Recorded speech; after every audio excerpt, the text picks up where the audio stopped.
Hi everyone, welcome back for another tutorial. In this tutorial I want to show you how easy it is to add a watermark in Lightroom. So I get this question so many times you'd not believe it, and it's so easy. So I'm in Lightroom, I'm just going to edit watermarks. Super simple. And as you can see, we can change the text, so I'm just going to type Miguel, and as you can see, updates right here. And then we can change the font and the style of the font. And then we have the shadow, if we want to apply a shadow or not. And let's bring it down. Watermark effects, if we want to drop the opacity. And I'm just going to make it bigger so you can see what's happening. So as you can see, if we want to just bring down the opacity, you can. And as you can see right here, you can always up and make the size bigger or smaller. And as you can see, when I'm moving this, we can see the drop shadow. So I'm just going to take it away. There you go. And then we've got fit, so yeah, we know it always fits within the image. And fill, just goes all over the place. And then the inset. So, and this is an important one. So I'm going to bring the size down so we can see what's happening. So proportional, I'm going to bring the size down so you can see what I'm doing. And right here we have the anchor. So basically it's anchored to the corner, to the left corner. So if I'll click on the right, it will anchor to the right corner, in the middle, and so on and on. And then all you have to do is click save, and obviously you can rotate as well. I'm going to cancel this because now I want to create my own custom watermark.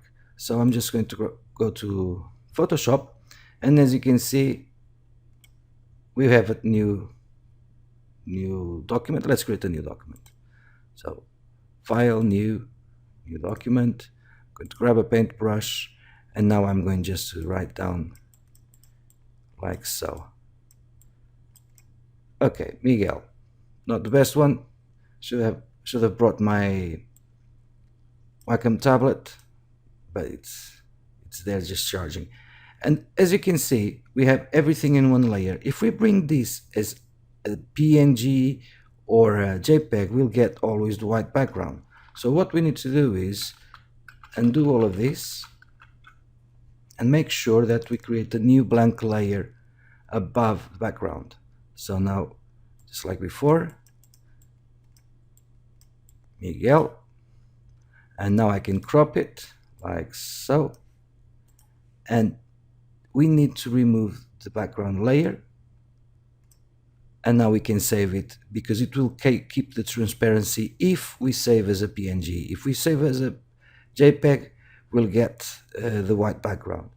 Okay then, so based on my image, if I'll go with the black text, so let's go change the black. As you can see, it's not very obvious. I'm just going to make it bigger. It's not very obvious. So I want to make it white.